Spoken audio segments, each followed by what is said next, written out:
안녕하세요. 장애에 대해 알아보는 토크쇼 장알톡 쇼! 네, 오늘 진행을 맡은 지체장애인 장애인식 개선 강사 신홍윤입니다. 네, 함께 진행하고 있는 시각장애인 장애인식 개선 강사 이현학입니다. 네, 현학씨. 네. 오늘 우리 신나게 오늘 해봐야 되는데, 오늘 저희가 준비한 시간 장알톡쇼는 즐겁고 간단한 어떤 퀴즈로 통해서 우리 장애에 대해서 쉽고 깊게 이해를 해보자. 네. 약간 이런 취지에서 준비를 해봤어요. 지금 나 장애에 대해서 정말 모르는데 난 장알못이야 라고 생각하시던 분들도 저희 토크쇼를 함께 하신다면 그래도 내가 조금은 장잘알이야, 장애에 대해서 잘 알아 라고 어디 가서 이렇게 얘기하실 수 있을 만큼 맞습니다. 열심히 퀴즈 드리고 말씀 나누면서 장애에 대해서 잘 알아갔으면 좋겠습니다. 그리고 퀴즈쇼라고 하긴 했지만 네. 이게 막 어렵게 문제를 내고 지식을 뽐내는 이런 시간은 아니에요. 그렇습니다. 이게 막 장애가 공부를 할 게 참 많기도 하고 당사자인 저희도 사실 다 잘 몰라요. 네. 그리고 모르시는 게 어쩌면 당연할 수도 있죠. 그렇습니다. 네. 그러니까 부담 없이 네. 서로의 생각을 나누는 시간으로 오늘 좀 생각을 해보시면 좋을 것 같아요. 네. 그럼 현학씨 본격적으로 한번 첫 문제 부탁을 드려볼까요? 네, 첫 번째 문제 제가 드리도록 하겠습니다. 다음 중 장애 당사자를 지칭하는 말로 알맞은 것은? 제가 준비한 첫 번째 문제거든요. 네, 보기를 드려볼게요. 좋습니다. 1번 장애자, 2번 장애인, 3번 장애우. 정답 생각나시나요? 저는 바로 알겠습니다. 바로 알겠다라고 하셨는데 과연 홍윤 씨가 떠올린 그 보기가 정답일지 한번 카운트다운하고 공개해 볼까요? 좋습니다. 카운트 시작합니다.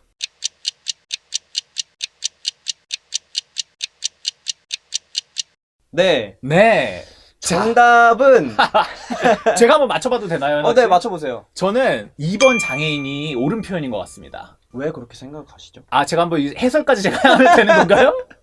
자, 1번 같은 경우 1번의 장애자를 말씀하셨죠. 네. 장애자 같은 경우는 nom자자, 끝에 nom자자를 써서 과거부터 있었던 장애를 비하하는 표현이에요. 네, 맞아요. 이렇게 해서 뭐 장애가 옛날에 조금 천시받고 이랬을 때 쓰던 표현인데 이런 것들을 이제 좀 지양하자. 우리나라에서 장애에 대한 개념이 처음 도입돼서 시작하게 됐던 88년도에 있었던 올림픽 때 장애인 올림픽이라고, 그때 패럴림픽이라고 지금은 하는데 당시에 장애인 올림픽이라고 시행이 됐어야 되는데 장애자 네. 올림픽 대회, 약간 이런 표현으로 그때부터 쓰였어요. 그래서 그런 것들이 이제 90년대 2000년대 접어들어서 쓰지 말자. 근데 또 듣고 계신 분들은 장애자는 그럴 수 있어. 어. 그런데 장애우는 장애인을 존중하는 표현이 아닐까? 라고 생각하시는 분들이 분명 계실 거란 말이죠. 맞아요.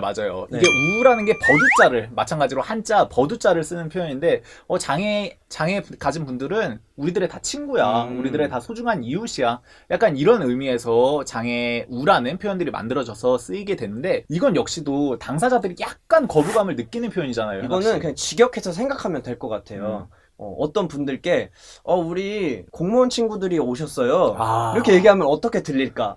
그러네요. 나를 약간 애 취급하는 건가? 라는 생각이 들 수 있잖아요. 맞습니다. 근데 저희는 실제로 어딜 가도 우리 장애우 친구가 왔습니다. 이렇게 표현하시는 분들도 있고, 처음 만났음에도 불구하고 우리는 장애우와 함께 합니다. 저는 낯설고 낯가림이 많은 사람인데 맞아. 초면에 저를 친구라고 표현하면 되게 부담스럽거든요. 그리고 이게 저희 스스로 지칭할 수 있는 표현도 아니에요. 네, 저는 장애우입니다. 네. 내가 장애 당사자인데 내가 나보고 나의 친구? 어. 약간 이렇게 될 나는 수가 나의 있어요. 친구야. 그러니까 네. 제가 저의 가장 소중한 친구긴 하지만 약간 그렇다고 그렇게 표현까지 하고 싶진 않아요. 네. 약간 그렇게 되기 때문에 그런 문제들이 있다. 그래서 근데 장애우라는 표현이 안타까운 게 장애에 대해서 조금 뭐랄까 열린 마음이 있고 배려를 해보고 싶은 분들이 이런 잘 쓰는 표현이시잖아요. 네. 장애우가. 근데 저희 당사자들은 약간 이런 부분을 어려움을 이렇게 겪고 있다. 이런 걸 좀 알아주시면 좋겠고요. 그리고 지칭함에 있어서 가장 중요한 건 우리가 그 지칭하려는 그 대상이 어떻게 불리길 원하는가를 생각해 보시는 게 가장 좋지 않을까. 자, 생각이 그래서 들어요. 어떻게 불리면 좋은지를 지금 말씀을 드릴게요. 그래서 2번 정답은 장애인입니다. 자, 장애인 같은 경우는 가장 어떻게 보면 오래도록 쓰인 표현인 동시에 그리고 거부감도 없어요. 네. 되게 조금 뭐랄까 기본적인 어떤 표현? 되게 몸이 건조한 표현인데 음. 가장 알맞죠? 몸이 건조한 표현이. 맞아요. 네. 정말 장애인에는 아무 뭔가 첨가된 의미들이 없습니다. 네. 그래서 저희들이 조금 거부감이 덜한, 그래 뭐 그렇게 우리 부르지, 약간 당사자들이 통용적으로 많이 통상적으로 느끼고 있는, 그냥 그래 우리 장애인이지, 이런 표현으로 많이 생각을 해주시면 좋을 것 같아요. 그래서 저희를 언제 보시면 장애인으로 생각을 해주시고 부를 일이 있다면 네. 그렇게 좀 부탁을 드리면서 자, 저희 두 번째 문제로 한번 또 가볼까요? 대한민국의 인구는 5천만 명이죠, 여러분. 대충 5천만 명이라고 해봐요. 네. 그러면 그 중에 우리 장애인은 몇 명이나 있을까요?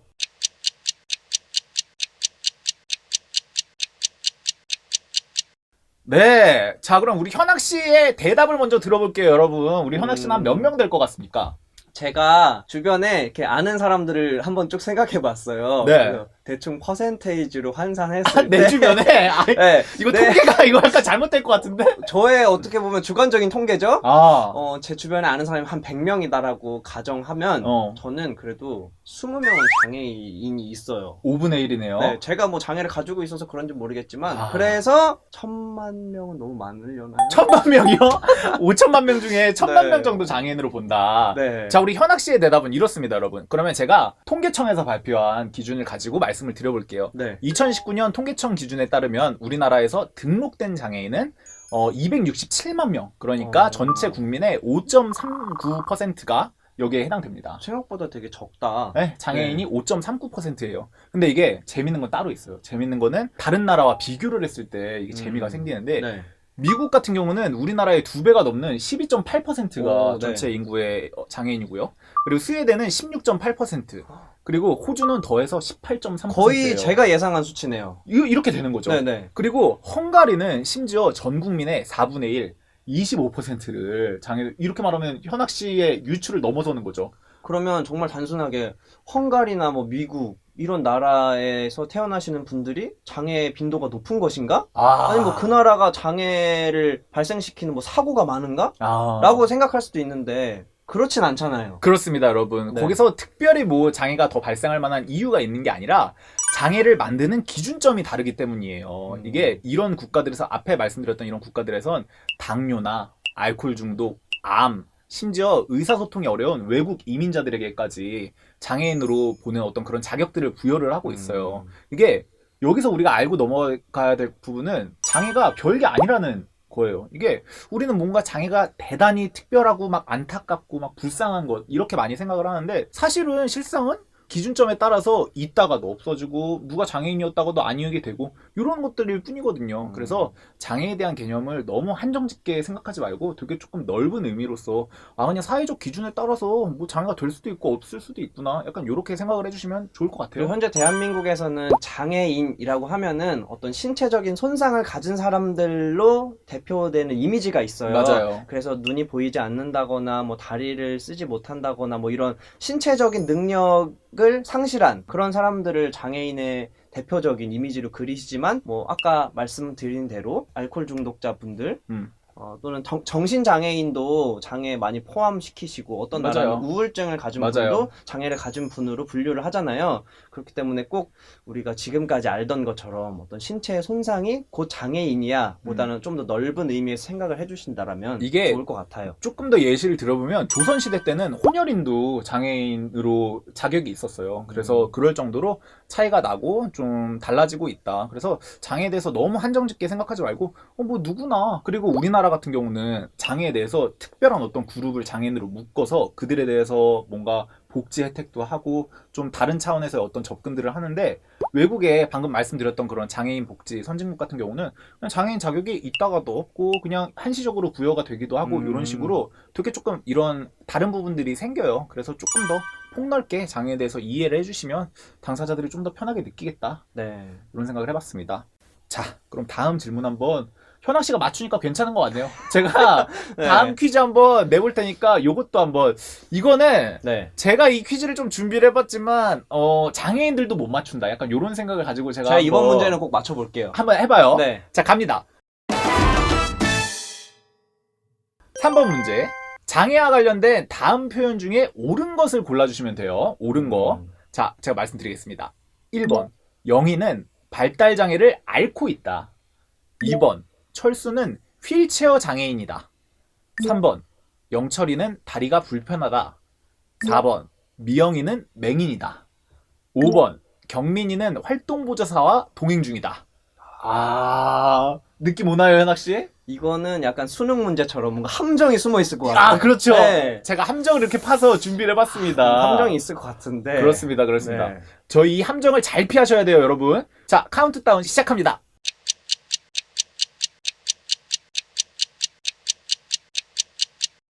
자, 네. 가겠습니다.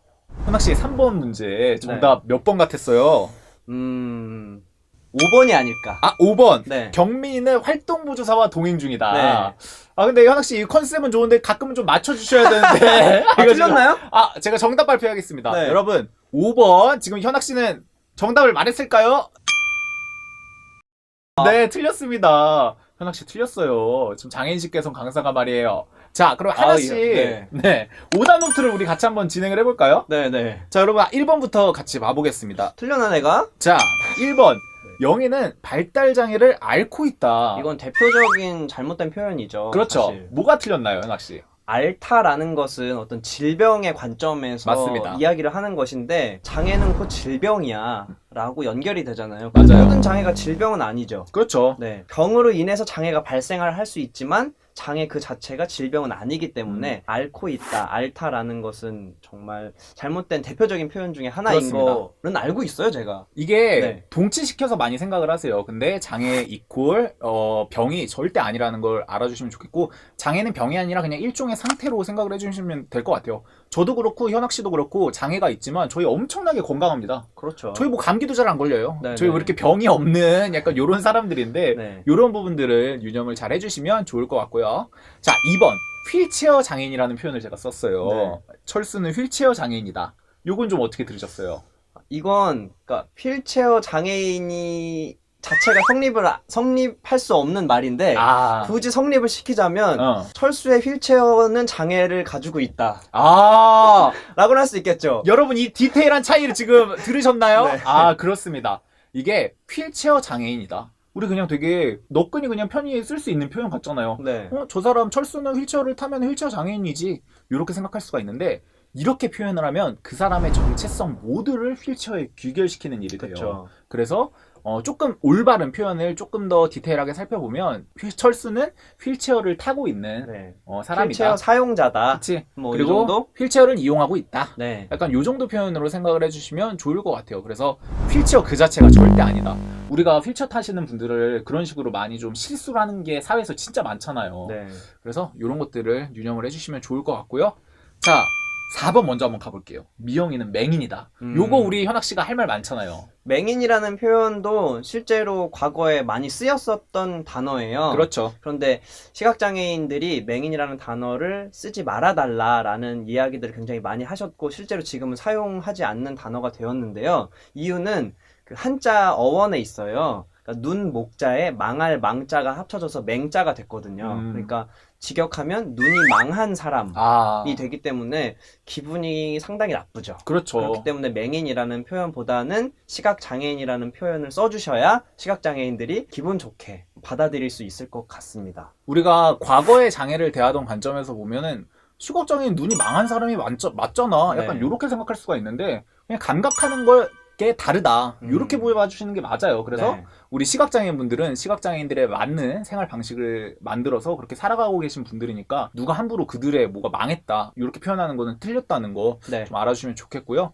근데 거꾸로인 부분이 또 있잖아요. 우리 청각장애인 같은 경우는 농인이라는 표현을 그 당사자 그룹 안에서 조금 더 바라는 표현으로 농인을 많이 쓰세요. 그래서 이런 차이들이 있다. 청각장애는 농인으로 불러주시길 당사자들이 많이 바라시는데 시각장애인 같은 경우는 맹인이라는 표현에 거부감을 많이 느끼고 계신 거 네. 이런 부분을 이런 게 하면 진짜 장애 감성이잖아요. 이런 게.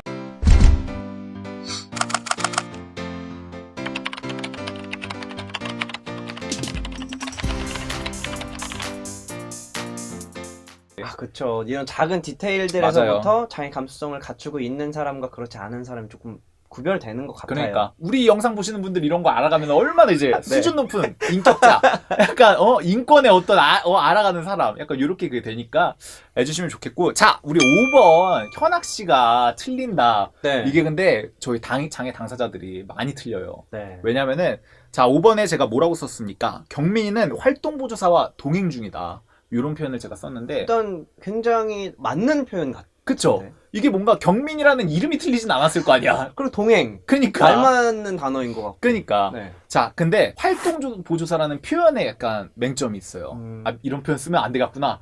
활동보조사라는 표현에 잘못된 지점들이 네. 있어요. 이게 장애 당사자들도 많이 틀릴 수밖에 없는 일단 게 활동 보조사라고 하면은 통상적으로 그렇죠. 장애인의 어떤 사회 활동이나 가사 활동을 돕기 위한 어떤 사회 서비스의 일종이거든요. 그렇습니다. 네. 그런데 이게 뭐가 잘못된 거죠? 그렇게 활동을 해주시는 분들인데 실제로 활동보조사라는 표현은 굉장히 오랫동안 쓰였던 표현이에요. 근데 이 당사자분들이 활동을 하시던 당사자분들이 나의 업무는 누군가의 업무를 보조하기만 하는 일이 아니다. 보조라는 표현을 벗어나서 새로운 용어들을 우리에게 되찾자. 우리를 위해 써달라. 이렇게 나와서 최근엔 활동지원사라는 표현으로 용어들이 바뀌었어요. 그래서 활동보조사가 아니라 활동지원사라는 표현을 당사자들께서 추구해서 만들어내셨다는 거, 이런 것들을 기억하시면서 활동지원사라는 표현을 다들 알아주시면 좋겠습니다. 이것도 디테일한 장애 감수성이 맞아요. 담긴 단어네요. 이게 제가 문제 좀 잘 냈죠? 역시.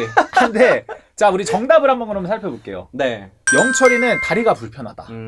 자, 정답 속에는 불편하다라는 표현을 씁니다.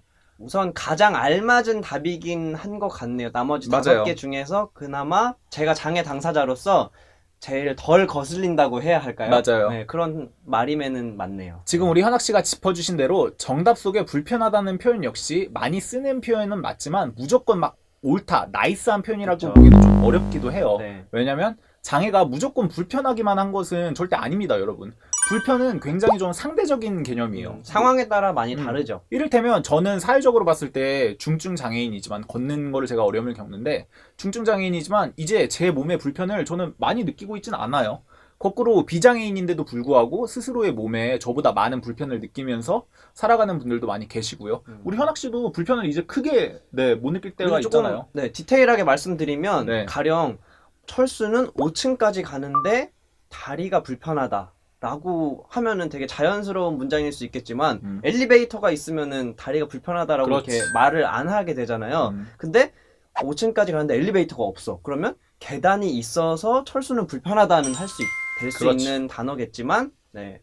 그래서 우리가 3번이 가장 조금 덜 틀린 말이긴 하지만 그래도 불편하다라는 게 또 우리가 1년 뒤, 2년 뒤에는 이것도 맞지 않습니다라고 설명드릴 수도 있는 맞아요. 네, 장애 감수성이 그렇게 발전해 가고 있기 때문에 현재는 맞고 미래는 틀릴 수도 있지만 그런 단어들이 우리가 많이 사용하고 있죠, 일상 속에서. 그리고 우리가 오늘 옳은 표현에 대해서 살펴보려고 할 때 여러분이 다 헷갈리신 게 과거에는 아무 문제의식이 없던 표현들이 맞아요. 많아요. 네. 그랬는데 현대에 들어서 이런 것들이 문제들이 지적이 되면서 바뀐 표현들이 많아서 그래서 여러분들이 그런 걸 유념을 해주시면 이 표현도 바뀔 수 있구나. 하지만 오늘 정답으로 이걸 담은 거는 계속 누차 얘기하지만 이 불편하다는 표현은 장애 당사자들이 거부감이 이렇게 네. 지금 현재는 크지 않은 표현이기 때문에 저희가 좀 소개해드리는 차원에서 담아봤습니다. 오늘 퀴즈쇼를 통해서 장애가 개인이 아닌 사회의 몫임을 우리가 함께 생각해보는 계기가 되었길 바랍니다.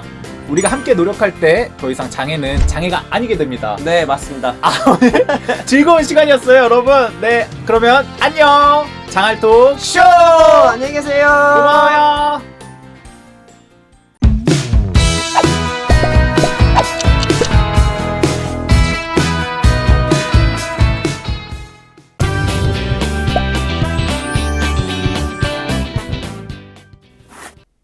안녕하세요. 강사 고은영입니다. 여러분, 장애라는 말은 언제, 왜 생겨났을까요? 물론 장애인은 인류가 존재할 때부터 함께 존재했겠죠. 하지만 장애인이라는 이 집단적인 이 구분된 단어는요. 산업사회 때 생겨났다고 할 수 있습니다. 엘리자베스 시대에 이 구빈법을 장애 개념이 탄생된 계기라고 말씀드릴 수 있는데요. 구빈법, 무슨 말이죠? 나라가 빈곤을 책임지겠다 하는 거죠. 이 무렵에 불황자들이 급증했었어요. 그러면서 나라에서 불황자들 중에서도 노동력이 있는 자와 노동력이 없는 자를 구분합니다. 그 노동력이 있는 자가 어빌리티였고 노동력이 없는 자가 디서빌리티였어요. 디서빌리티에 바로 장애인이 있었고요. 그리고 노인이 있었습니다. 이 장애인과 노인은 구빈원 시설에 보호했었어요. 이렇게 장애인이라는 말이 disabled라고 하면서 생겨나게 된 거죠. 노동 생산성을 기준으로 해서 이 말이 생겨난 겁니다. 자, 그리고 그 이후에 2차 산업혁명이 일어나게 되면 장애인은 더 구분됩니다. 네, 노동 생산성이 더 중요해지죠. 공장화되고 대량 생산이 중요해졌기 때문이죠. 네, 더 구분받습니다. 그러다가 3차 산업혁명이 됩니다. 소량 다품종의 사회로 바뀝니다. 그러면서 각각의 개성을 존중하고 다양성을 존중하게 되죠. 인간에 대해서도 다양성을 존중하게 되면서 이 장애인에 대해서도 그 의미를 재해석하고 차별적인 그 구성을 재구성하게 됩니다. 그리고 지금 우리가 살고 있는 시대, 네, 4차 산업혁명 시대라고 하죠. 로봇의 시대라고 합니다. 점점 더 인간과 기계의 구분이 모호해질 거라고 합니다. 네, 여러분, 이런 스마트 웨어러블 로봇 디바이스들 계속 나오면 네, 장애인들에게는 또 다른 기회가 됩니다. 네, 이런 기계들로 인해서 점점 더 네, 신체의 기능성으로 인해서 노동 생산성이 구분받았던 것이 무의미해지기 때문이죠. 이렇게 시대가 변하고 있는데요, 여러분. 여러분은 어떤 시대적 관점으로 장애를 바라보고 계셨을까요? 네, 이번에는 장애인의 뜻에 대해서 한번 살펴보겠습니다. 현재 우리나라 법에서 말하는 장애인의 뜻은요, 네, 장애인 복지법을 찾아보시면 됩니다. 와, 이렇게 길게 나와 있네요. 이 중에서 키워드로 짚어드리겠습니다. 신체적 그리고 정신적 장애, 이렇게 구분해서 볼 수 있다는 거 짚어드리고요. 그리고 일상생활이나 사회생활에서 상당한 제약을 받는 자, 네, 생활에서의 제약을 기준으로 해서 정의를 내린다라는 거 짚어드립니다. 이 정도는 기억해 주세요. 여러분은 장애인 하면 어떠한 단어나 느낌이 떠오르세요? 비장애인들에게 물었더니 이러한 말씀들을 하셨습니다. 대부분은 잘 모르겠는데 장애인이 되면 살기가 힘들지 않을까 하는 부정적인 말씀들이었는데요. 이 뒤에는 나랑은 상관없는데 하는 숨은 뜻이 담겨져 있었습니다. 그런데 과연 그럴까요?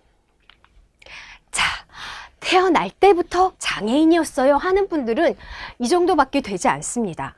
살다가 보니까 사고를 당해서 질병 때문에 어느 날 나도 장애인이 되었네 하는 비율이 대부분인 거예요. 그리고 나이가 들수록 네, 질병에 걸릴 확률이 더 높아지죠. 나이가 들수록 나도 어느 날 장애인이 되었네 하는 비율이 높아진다라는 겁니다.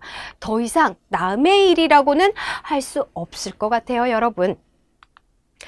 예전에는 남의 일이야 라고만 생각했던 때도 있었습니다. 병에 걸려서 후유증으로 시력을 잃었어? 어떡하니? 안 됐다, 불쌍해. 하지만 그건 너의 문제잖아. 병원 가서 고쳐. 이렇게 개인적 문제로 보고 치료의 대상으로 보았던 이 의료적 개념이 있었습니다. 그런데 요즘은 이렇게만 보지 않고요. 생각해보니까 아니네. 이게 너와 나, 우리 모두의 문제였구나. 그리고 손상을 입은 한 개인이 있다면 환경이 중요하구나. 어떤 환경에 있느냐에 따라서 그 사람이 장애를 느끼면서 살아갈 수도 있고 장애를 전혀 느끼지 않고 살아갈 수도 있구나. 그러니까 모두가 동등하게 살아가려면 이것은 사회적으로 함께 고민해야 되는 문제구나. 사회적 개념이 등장하게 된 겁니다. 여러분은 이러한 추세에 있는데요. 의료적 개념, 개별적 개념으로 장애를 바라보셨나요? 사회적 개념으로 장애를 바라보셨나요?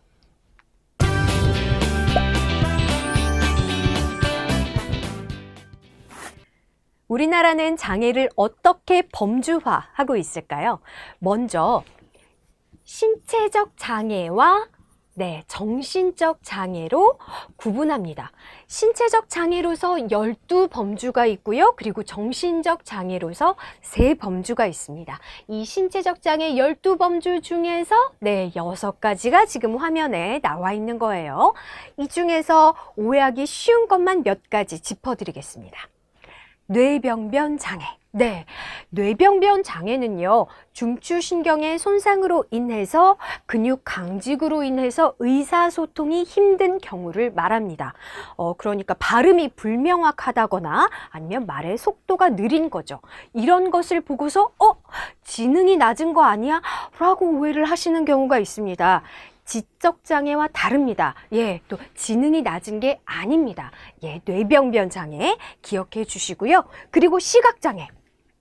시각장애인들은 모두 다 전혀 보이지 않는 사람들이야 라고 오해하시는데 전혀 보이지 않는 전맹인 분들은요 몇 프로 되지 않습니다. 오히려 더 많은 분들이 저시력자에 해당한다 라는 것도 알아두시면 좋겠고요. 그리고 시각장애인들은 다 점자를 사용하는 거 아니야? 라고 생각하시는데 그렇지 않습니다. 점자가요 배우기도 어려워요. 네, 후천적으로 시각장애를 얻은 이런 분들 같은 경우에 어떻게 써요? 문서 확대의 방법도 있고요. 음성 출력의 방법도 있고요. 다양한 방법이 있습니다. 꼭 점자만 사용하는 것은 아니다 말씀드리고 싶습니다. 그리고 청각장애. 청각장애인이라고 해서 모두 다 수어를 사용할까요? 그렇지 않습니다. 수어를 사용할 수도 있지만 구화, 입의 모양으로 대화를 하는 구화를 할 수도 있고요. 자녀 청력을 사용할 수도 있고요. 문자를 사용할 수도 있습니다. 그러니까 우리가 섣불리 판단하지 말자. 이것도 말씀드리고 싶습니다. 그리고 신체적 장애 나머지 6가지 범주가 나와 있는데요. 뇌전증 짚어드리고 싶습니다. 예전에는 간질이라고 불렀는데요. 지금은 뇌전증이라고 부른다는 거 기억해 주시고요. 그리고 장루 요루장애도 말씀드리고 싶어요. 잘 모르실 수도 있는데 이것은 이제 대변 주머니나 소변 주머니를 차고 있는 경우를 이야기합니다. 다음은 정신적 장애입니다. 지적 장애와 자폐성 장애는 포괄해서 발달 장애라고 부르기도 하죠. 그리고 정신 장애가 있습니다. 여기서 한 가지, 자폐성 장애인들은 특정한 분야에서 특출한 천재성을 보이던데 라고 말씀들을 하시는데 모두 다 그런 것이 아닙니다. 영화 마라톤 보니까 초원이 그리고 어떤 영화 보니까 배우지도 않았는데 막 피아노도 독학해서 되게 잘 치던데요. 암기 잘하고 산수 잘하던데요. 이런 말씀 하시는데요. 자폐성 장애인 중에서도 서번트 신드롬에 해당하는 분들만 그렇습니다. 역시 섣불리 판단하지 말자 말씀드리고 싶습니다. 그러면 해외는 어떨까요? 해외 선진복지 국가에서는요, 더 포괄적입니다. 우리나라에서는 사실 이것만 보는 거예요. 신체나 정신의 기능적 장애만 봤다면 해외에서는 특정한 분야의 일을 할 수 있는가 없는가 하는 노동 능력 측면을 보기도 하고요. 그리고 사회적 의미의 장애를 보기도 합니다. 이게 뭐냐면은요, UN 장애인 권리 협약에 따라서 나왔던 이 사회적 모델의 관점을 반영한 것입니다. 이 장애라는 것이 손상을 가진 한 사람만으로 볼 수 없고 그 환경적 장벽 사이에 상호작용으로서 범주화할 수 있다라는 거예요. 이렇게 만약에 우리나라도 사회적 의미의 장애까지 포함시키게 된다면 비만인도 장애인이라고 할 수 있고요. 이민자도 장애인이라고 할 수 있게 되는 날이 올지도 모르겠어요. 점점 더 포괄적인 의미로 보는 추세에 있으니까 말이죠. 자, 여러분, 이쯤 해서 여러분의 장애 감수성도 한번 테스트 해보겠습니다. 장애 감수성이란 장애 또는 장애인에 대한 반응으로서 장애의 다름을 인정하고 장애인을 존중하는 태도와 마음가짐을 말합니다. 자, 여러분의 장애 감수성 질문으로 한번 드려볼게요. 여러분이 휠체어를 이용하는 지체 장애인이라고 한다면 1번 식당과 2번 식당 중에서 어떤 식당을 이용할 것 같으세요? 물론 정답이 따로 있는 것은 아닙니다. 원하시는 곳으로 가면 되지만 많은 장애인들이 2번 식당으로 갑니다. 이유는 뭘까요? 이 식당의 차이는 아시겠나요? 네, 1번 식당은 네, 여기 경사로가 있는 거예요, 지금. 그래서 시설이 잘 갖추어져 있어서 휠체어가 쉽게 들어올 수 있어요. 좋네. 그런데 식당 주인의 표정을 보세요. 날 별로 좋아하지 않는 것 같아. 그런 표정이 느껴집니다. 2번 식당을 보세요. 계단이 있어요. 시설은 갖추어져 있지 않습니다. 그런데 네, 식당 주인이 아이고 어떡해요. 계단이 있어서 죄송합니다. 대신 임시방편으로 경사로 대신 이거라도 깔아드릴까요? 하면서 도와주려고 하는 모습이에요. 이게 바로 장애 감수성입니다.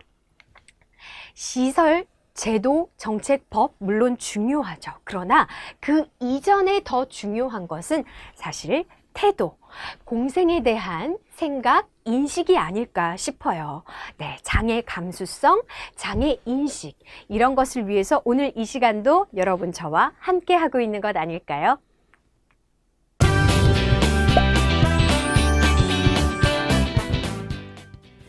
우리나라에서는 장애와 관련된 법률을 어떻게 구성하고 있을까요? 네, 인권을 중심 가치에 놓고 우선 크게 두 가지로 구성해서 볼 수 있습니다. 소극적인 조치로서 차별금지, 권익옹호가 있고요. 그리고 적극적인 조치로서 사회 정책이 있습니다. 네, 이 권익옹호에 대한 것은 잠시 후에 살펴보기로 하고요. 자, 사회 정책과 관련된 거, 와, 이렇게 많은 법률이 있네요. 이걸 어떻게 다 기억해요? 걱정하지 마십시오. 많지만 정말 중요한 거, 노란 글씨, 장애인 복지법을 기억해 주시면 좋을 것 같아요. 네, 장애인 복지법 은요, 장애인과 관련된 정의도 여기 나와 있고요. 네, 차별 금지, 장애인의 교육은 어떻게 해야 하나, 장애인의 취업, 직업은 어떻게 해야 하나, 편의시설 등등 장애인의 인간다운 삶과 권리와 관련된 종합적인 법률이라고 보시면 됩니다. 어떤 장애인과 관련된 법이 궁금하다 하면 장애인 복지법을 찾아서 검색해 보시면 된다 정도는 기억해 주시면 좋을 것 같습니다. 장애인 복지법 잠시 후에 다시 돌아오기로 하고요. 네, 조금 전에 말씀드렸던 권익옹호에 관련된 장애인 차별 금지법 제가 하나씩 사례로 쉽게 이야기로 풀어드릴게요. 6가지로 네, 풀어드릴 수 있을 것 같은데요. 먼저 직접 차별 말씀드리겠습니다.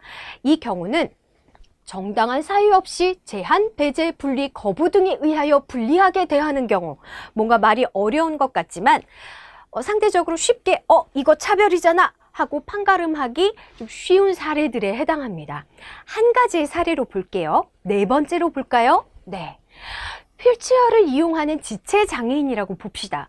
그 지체장애인이 출근 시간에 시내 버스를 타려고 합니다. 그런데 버스 기사가 나도 시간 맞춰야 되고 승객들도 바쁜데 그냥 지하철 이용하시죠?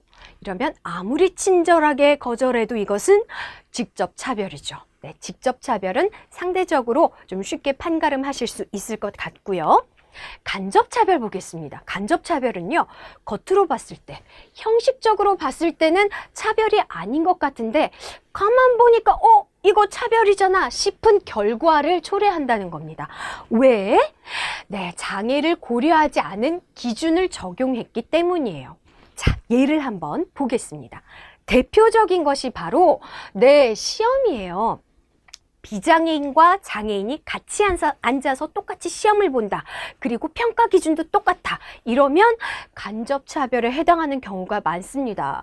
여기서처럼 청각장애인, 다른 말로 농인이라고도 합니다. 농인. 네, 청각장애인, 농인이 청인, 잘 들리는 사람과 똑같이 앉아서 영어 듣기 평가를 본다. 시간도 똑같다. 그리고 똑같이 채점한다. 간접차별에 해당합니다. 하나만 더 볼게요. 2번째, 일반적인 상가 시설이 들어있는 건물이에요. 3, 4층짜리 건물인데 엘리베이터가 없네. 그러면 휠체어 이용자는 그 상가 못 들어가죠. 간접차별이라고 할 수 있는 겁니다. 자, 이번에는 정당한 편의 제공 거부예요. 이 경우는 이걸로 한번 볼까요? 우리 구청에 저시력자 민원인이 들어오셨습니다. 민원 신청 서류를 작성하는데 잘 보이지 않아서 도와주세요, 혹은 돋보기를 좀 주세요, 혹은 문서를 좀 확대 출력해 주세요 라고 했는데 저희는 그런 안내 받은 적 없고요, 그렇게까지는 못 해드려요 라고 한다면 정당한 편의 제공 거부에 해당하는 겁니다. 네, 네 번째 보겠습니다. 광고에서의 차별은 방송이나 미디어를 포괄해서 본다라고 보시면 되는데요. 방송에서 장애인이 등장했습니다. 화면에. 뭐 한 것도 아니에요. 장애인이 그냥 등장했는데 뒤이어서 출연자 패널이 어머 장애인, 어머 어떡해, 다리 불편한, 어머 어떡해 하는 이 표정이 나왔어요. 장애인 등장, 바로 뒤에 리액션, 그런 표정. 그렇게 편집해서 방송을 내보냈다? 네, 차별입니다. 왜냐하면 장애인은 곧 불쌍한 존재라는 것처럼 편집을 해서 내보냈기 때문입니다. 이런 경우도 꽤 발견되죠? 자, 다섯 번째, 장애인 관련자입니다. 장애인 관련자라 함은 중증 장애인분들은 혼자 다니기가 어려우시기 때문에 옆에 대리인이나 동행인이 있는 경우가 많고요. 시각장애인분들은 활동 보조인, 그리고 청각장애인분들은 수어 통역사가 있을 수 있습니다. 그럴 때 어떤 행사장에서 사전 등록 안 하신 분들은 입장 안 됩니다 하면서 통역사를 못 들어오게 해요? 그러면 네, 차별에 해당하는 것입니다. 자, 사람뿐 아닙니다. 시각장애인 안내견이나 보조기구도 그래요. 안내견은요, 식당도 들어갈 수 있고 버스도 탈 수 있고요, 법정에도 들어갈 수 있습니다. 못 들어오게 하면 네, 차별에 해당하는 겁니다.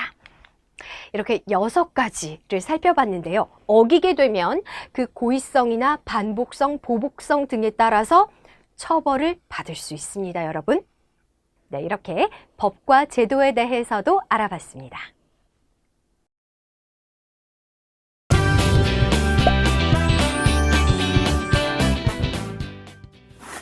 안녕하세요. 장애인식 개선 강사 이창훈입니다.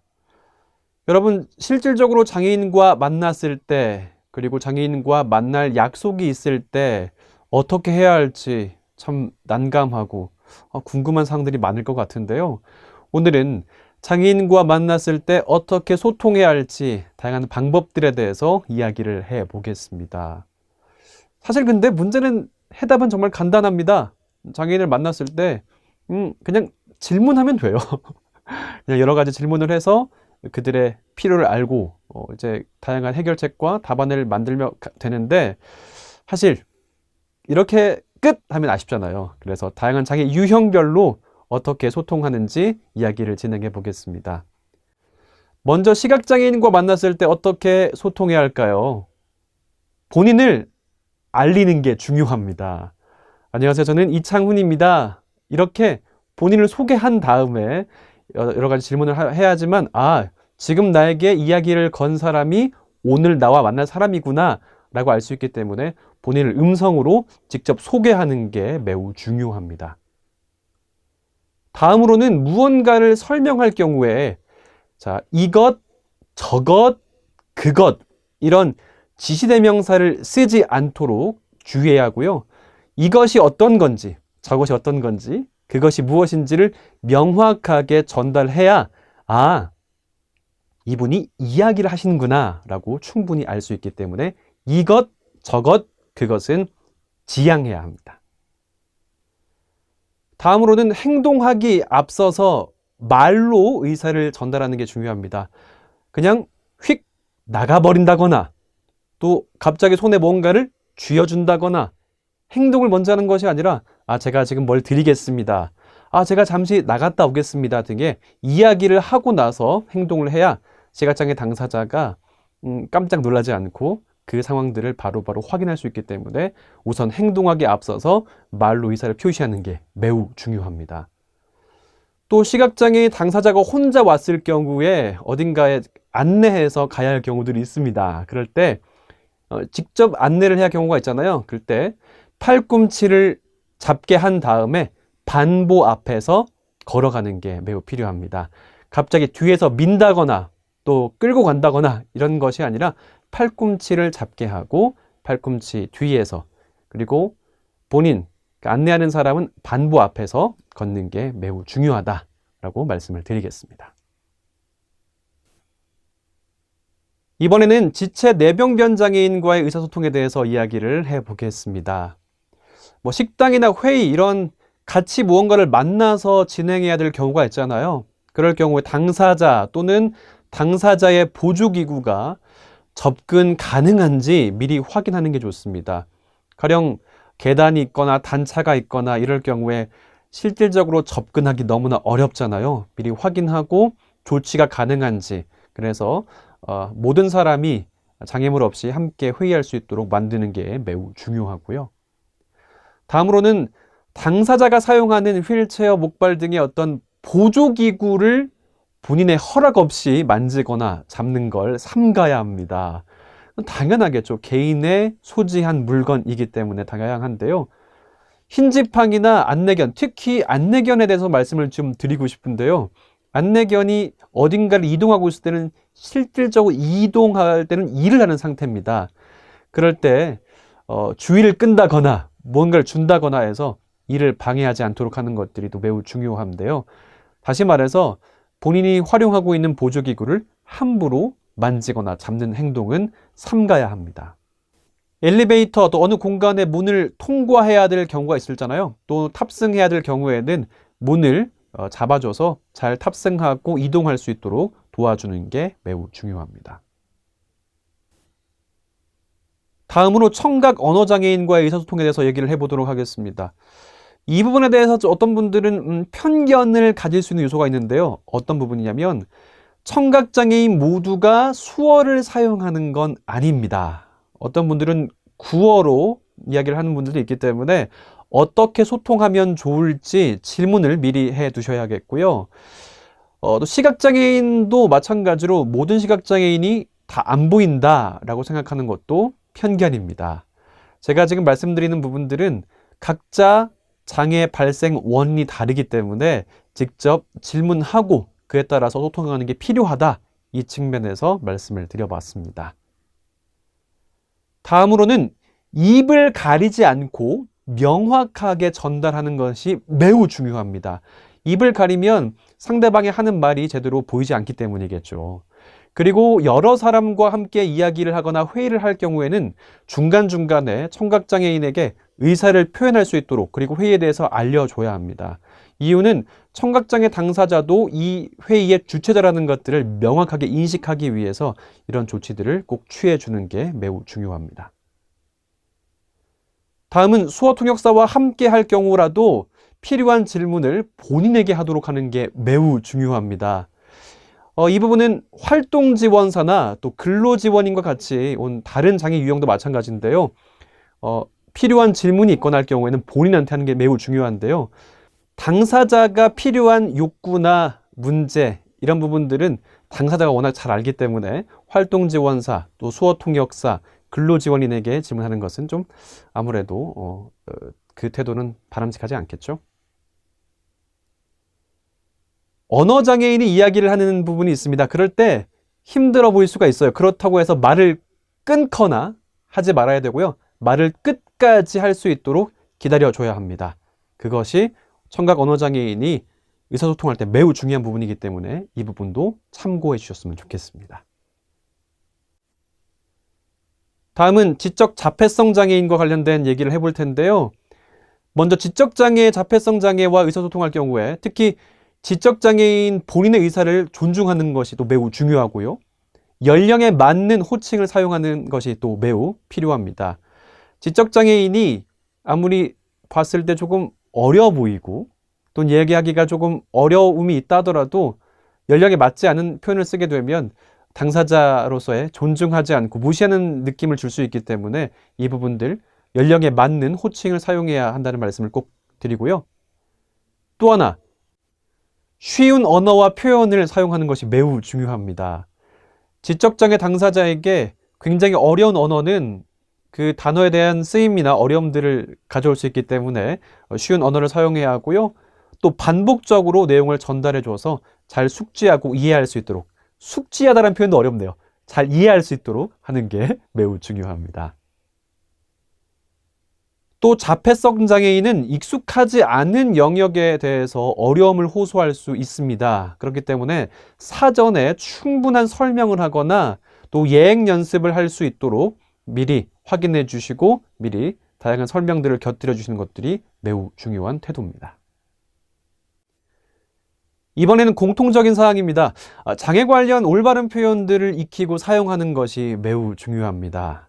가령 정상인, 장애 친구, 장애우, 일반인, 현재 사용하지 않고 있는 단어, 이런 표현들을 하게 되면 아무래도 지금 얘기하고 있는 당사자, 그리고 이 강의를 듣는 분들에게 있어서 신뢰감이 깨질 수가 있습니다. 그래서 지금 현재 사용하고 있지 않는 표현들을 지양해 주시고, 어떤 표현들이 조금 더 올바른 표현들인지 미리 확인하시고 이야기를 진행해 주시는 것들 중요하다라고 말씀을 드리겠습니다.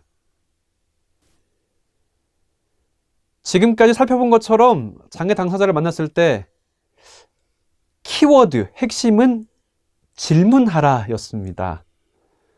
오늘, 내일 장애 당사자를 만날 계획이 있는 분들, 어떻게 해야 될지 미리 겁내지 마시고요.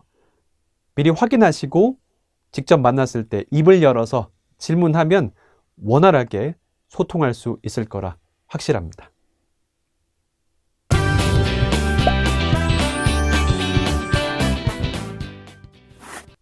계속해서 장애와 관련한 도구, 공간, 환경에 대한 이야기를 해보겠습니다. 장애인이 일상을 영위하고 살아가면서 필수적인 도구, 공간, 환경, 이분이 중요한데요. 하나씩 한번 살펴보죠. 우선 도구에 대한 이야기를 해보죠. 보조기구라고 말합니다. 장애로 인해서 발생하는 어려움, 문제, 이런 부분들을 보완하고 해결해가는 다양한 도구들을 말합니다. 여러분들이 직접 많이 보셨던 건 아무래도 휠체어일 것 같은데요. 또 휠체어 외에도 보청기, 영상전화기, 흰지팡이, 안내견, 독서 확대기, 스크린 리더, 또 학습 보조기기, 정말 수많은 보조기구들이 장애인들이 활용하고 있다는 점인데요. 이 보조기구를 활용할 때 어려운 부분을 말씀드리면 고가의 기기이기 때문에 직접적인 구매 어려움이 있습니다.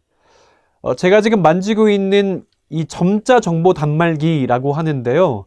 이 보조기구도 개인이 활용하고 사기엔 너무나 큰 금액이기 때문에 교육청이라든지 지자체, 또 한국장애인고용공단, 한국정보화진흥원, 이런 다양한 공공기관에서 시행하는 사업이 있습니다. 이 사업 지원을 통해서 대부분의 많은 장애인들이 이 보조기구를 활용하고 있습니다.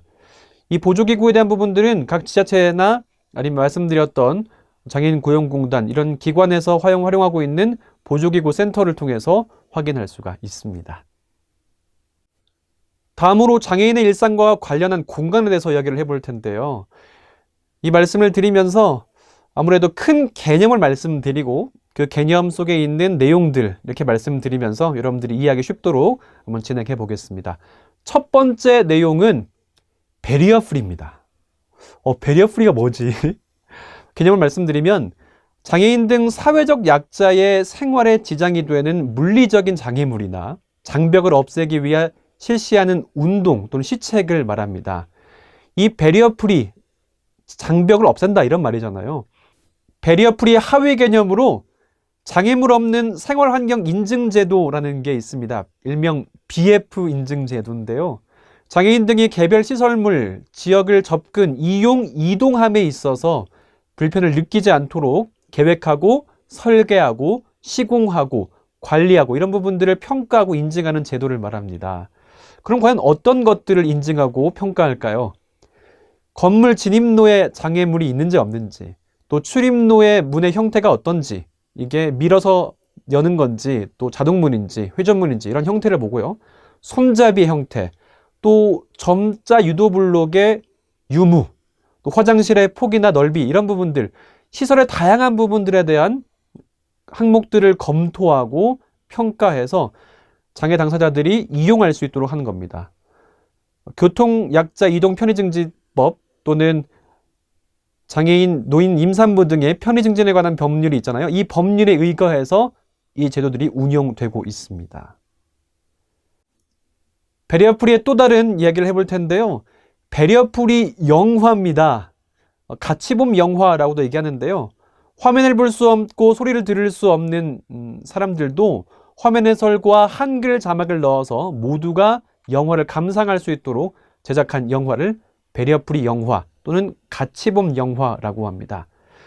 영화 부분도 있지만 영화 외에도 방송사가 제작하는 드라마, 다큐멘터리, 예능, 애니메이션 등의 다양한 프로그램도 장애인 방송 의무 편성 지침에 따라서 현재 송출되고 있습니다. 또 지금도 뮤지컬, 연극, 전시, 공연 이런 다양한 부분들도 모두가 함께 즐기는 배리어프리 문화 확산의 움직임이 좀 발생하고 있는데요. 하지만 아쉬운 부분이 있습니다.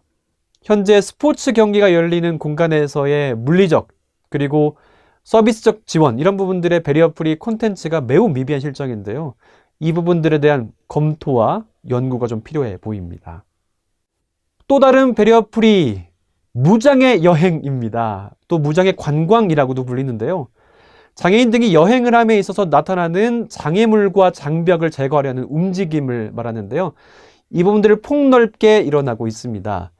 현재 사례를 말씀드리면 문화체육관광부에서는 열린 관광지를 선정해서 발표하고 있는데요. 지역마다 장애인이 편리하고 또 자유롭게 누릴 수 있는 여행지를 발굴하고 있습니다. 또 숙박시설, 음식점 등등에서 장애인들이 여행을, 관광을 즐길 수 있도록 무장의 여행, 무장의 관광이라고 말을 합니다. 이 부분도 많이 일어나고 있다라고 말씀을 드리겠습니다. 다음으로는 유니버설 디자인에 대한 이야기를 해보도록 하겠습니다. 제품, 시설, 서비스 등을 이용하는 사람이 성별, 나이, 장애, 언어 등으로 제약을 받지 않도록 설계하는 걸 말하는데요. 흔히 모든 사람을 위한 디자인, 범용 디자인이라고 말을 합니다. 그럼 유니버설 디자인 뭐가 있을까? 바로 스마트폰이 있습니다. 누구나 사용하고 있는 핸드폰, 스마트폰 이렇게 말을 하죠. 모바일 기기, 스마트폰이 있고요. 또는 전동 칫솔도 이에 해당합니다. 또 교통시설 내에 설치되어 있는 엘리베이터, 저상버스, 그리고 우리가 많이 통과하고 있는 자동문 같은 경우도 유니버설 디자인과 매우 맞는 개념이라고 볼 수 있겠습니다. 다음으로 접근성에 대한 개념인데요. 사용자의 신체적 특성이나 지역, 나이, 지식, 수준, 기술 등을 고려해서 가능한 많은 사용자가 불편 없이 이용할 수 있도록 제품이나 서비스를 제공하고 이를 평가할 때 쓰는 것을 말합니다. 정보 접근성이 대표적인데요. 웹사이트, 모바일 애플리케이션, 키오스크, 무인 단말기죠. 이런 소프트웨어를 이용함에 있어서 장애인 등 정보 약자도 불편 없이 접근하고 이용할 수 있어야 한다는 걸 말합니다. 이 정보 접근성을 특별히 말씀드리는 이유는 코로나19 이후에 급속화된 비대면 사회에서 온라인이나 디지털 환경의 접근과 활용이 매우 두드러지게 나타나고 있는 형태인데요. 가령 이제 전자출입 명부라든지 이런 비대면 사회에서 조금 더 관심을 쏟아야 할 부분이 이 정보 접근성 분야이기 때문입니다. 이 정보 접근성을 다루고 있는 부분 중에 또 하나는 장애인 차별금지 및 권리 구제 등에 관한 법률에 따라서 국내 모든 웹사이트에서 웹 접근성을 준수하도록 하고 있는데요. 이 외에도 모바일 접근성이나 또 키오스크, 무인 단말기에 대한 접근성도 현재 논의되고 있기 때문에 더 넓어지고 있습니다. 지금까지 말씀드렸던 걸 우리가 왜 지켜야 할까? 왜 해야 되지? 라고 의문을 갖는 분들이 아마 있을 수도 있는데요. 바로 정당한 편의의 의무 때문입니다. 장애인 차별금지 및 권리구제 등에 관한 법률에서 일관성 있게 다루고 있는 내용인데요. 장애인은 장애인이 아닌 사람과 동등하게 교육, 고용, 재화나 서비스, 금융, 교통 등을 이용할 수 있어야 된다라고 말을 하고 있습니다. 미루거나 회피해서는 안 되는 중요한 의무사항이기 때문이겠죠. 이야기를 끝내면서 장애인에게 복지 및 각종 서비스를 제공하는 차원, 이 차원을 넘어서서 장애를 가진 시민, 국민으로서 권리를 보장하고 지원하는 차원으로서의 패러다임이 변화해야 된다. 이 전환을 요구받고 있다. 이 말씀을 드리고 싶네요.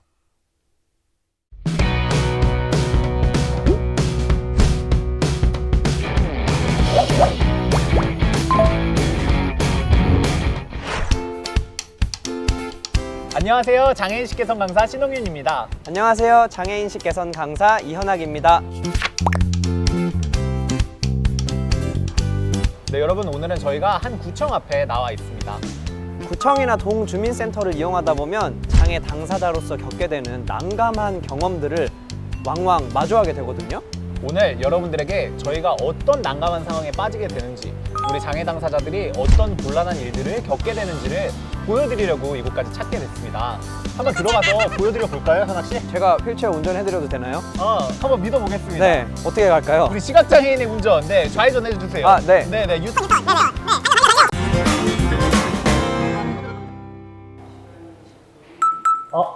저기요. 복지카드 발급받으려고 하는데 어디로 가면 될까요?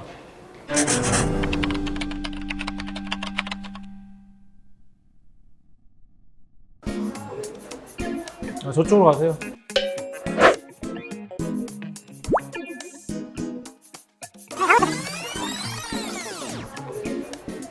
저쪽으로 가세요.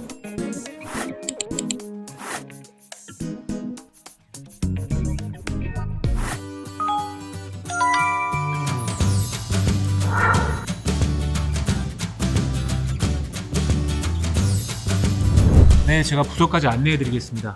제 팔꿈치 잡으시겠어요? 네, 감사합니다.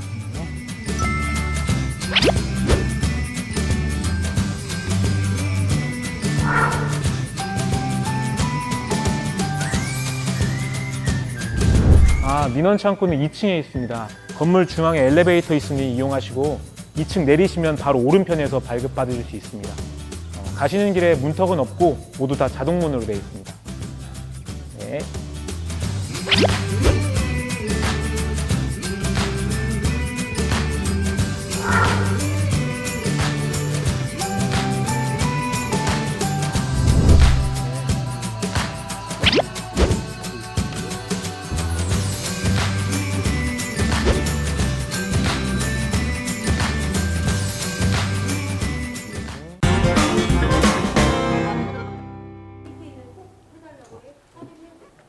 복지카드 재발급 받으러 왔습니다.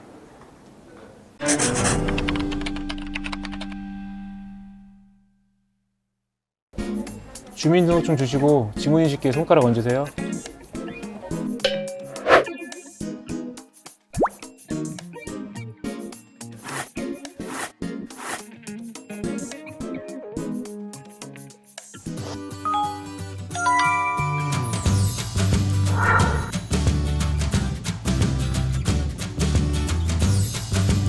네, 복지카드 발급 업무 맡고 있는 주무관 김철수입니다.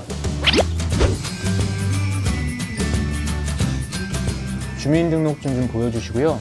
제가 손 좀 잠깐 빌려도 될까요? 지문인식기에 손가락 좀 잠깐 갖다 대겠습니다. 엄지손가락 좀 펴주시겠어요? 네.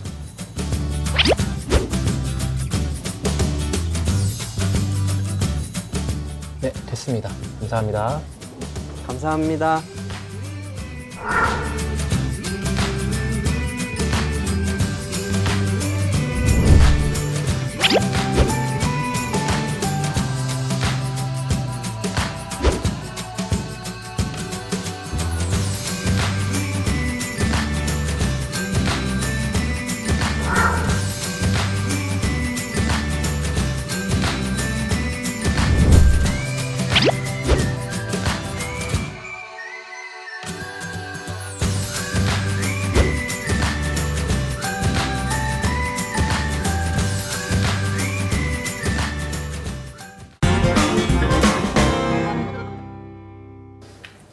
등본이 한 부 필요한데요.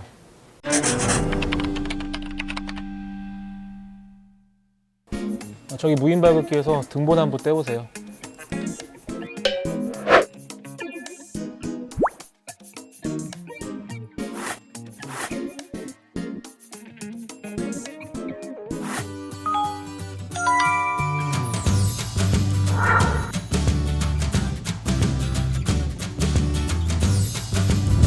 무인 발급기에서 출력할 서류가 한 부 있는데요.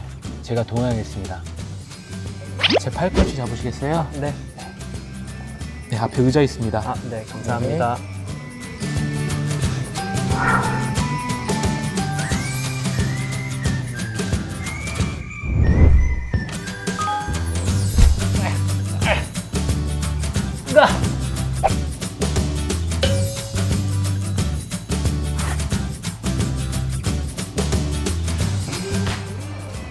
제가 도와드릴까요? 아, 네, 좀 부탁드릴게요. 네. 등본을 떼려고 하거든요. 네, 주민등록 등본. 네. 혹시 주민등록번호 아, 네. 주시겠어요? 89. 820. 네, 요 정도 될 것 같습니다. 네, 감사합니다. 감사합니다. 아, 네. 아, 복지카드 발급 쉽네. 그러니까 드디어 이렇게 받게 되네. 아, 이렇게 직진하면 되나요? 네네, 직진 갑시다.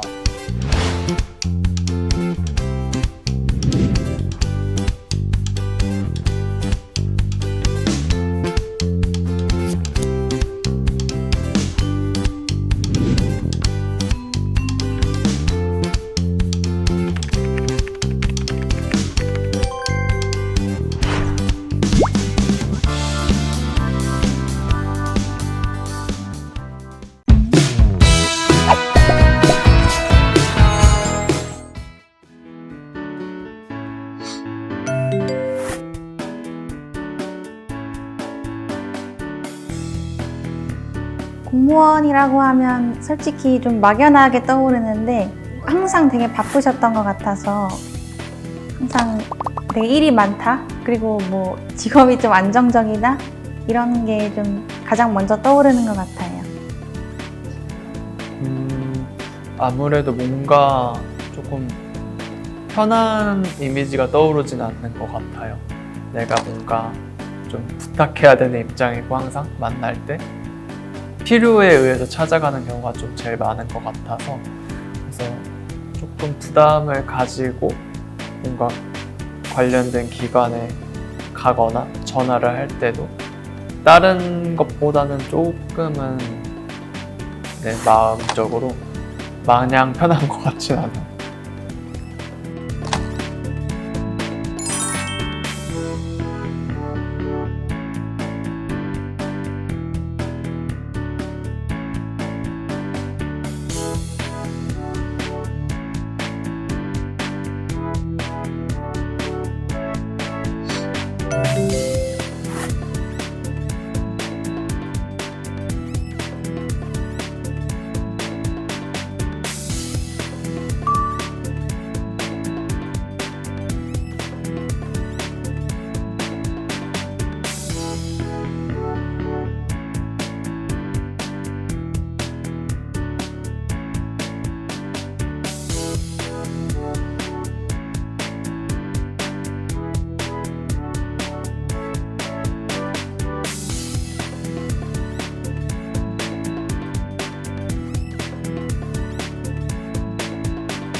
에피소드라고 하기에는 조금 좀 서로 소통하면서 되게 좋았던 경험이긴 한데 처음에 제가 살고 있는 이제 주민센터에 가서 이제 부탁을 드리러 간 거죠. 얘기를 하러 뭐가 필요하다고 했을 때 그분이 이제 저를 처음 뵀으니까 그냥 평범하게 알게 됐어요. 근데 제가 요청하는 바가 항상 조금씩 생길 때마다 찾아갈 때 조금씩 뭔가 그분의 표정이 제 친구들과 비슷해지는 걸 느꼈어요. 그거를 봤을 때 아 이게 결국 나를 그분이 처음에는 경계를 했지만 크게 경계할 게 아니란 거를 그분 스스로 느낀 것 같고 나중에 뭐 전화로만 얘기할 일이 있을 때도 되게 웃으면서 아 뭐 최동균님이시냐 나 저번에 했던 거 뭐 잘 됐다 하면서 오늘도 좋은 하루 보내시라고 그런 얘기도 하고 그러면서 소통이 되는 기분이 되게 좋았던 경험이어서 기억에 남는 것 같아요.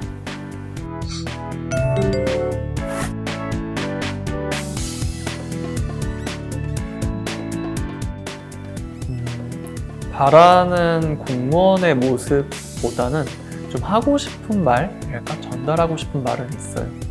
일단은 되게 많은 에티켓도 있을 거예요. 장애 당사자를 대하는. 그리고 여러 가지 응대 방법들도 있을 거고, 상황별로. 하지만 그러한 모든 지식을 아는 것보다 가장 중요한 거는 그 사람을 사람으로서 존중하고 이해하고 생각하려는 마음? 그거가 있지 않으면은 아무리 내가 뭐 상황별 에티켓을 알건 지식적으로 안다고 해도 그냥 민원인 또 왔네, 힘들겠네, 이럴 수 있을 것 같아요. 하지만 그런 뭔가 생각을 조금만 바꿀 수 있으면 좋을 것 같아요. 공무직으로서 장애 당사자를 대하는 건 당연히 있을 거고, 그뿐만 아니라 되게 여러 가지 일들을 하게 될 거예요. 그렇기 때문에 공무직으로서의 장애 인식은 정말 중요한 거라고 생각을 하고, 그러한 인식들이 저는 이제 우리 나라의 인식을 만들어가는데 가장 시작점이 될 거고, 그렇기 때문에 이 내용들을 통해서 조금이나마 변화가 일어나고 도움이 될 수 있으면 좋겠습니다. 사실 공무를 처리할 때도 뭐 서명 같은 거를 하거나 입력해야 되는 것들이 많은데, 서명을 하는 그 위치만 잡아주셔도 저희는 충분히 저희 혼자 이름을 쓸 수 있기 때문에, 그런 조금의 배려만 해주신다면 저희도 혼자서 자유롭게 공모를 처리할 수 있을 것 같아요.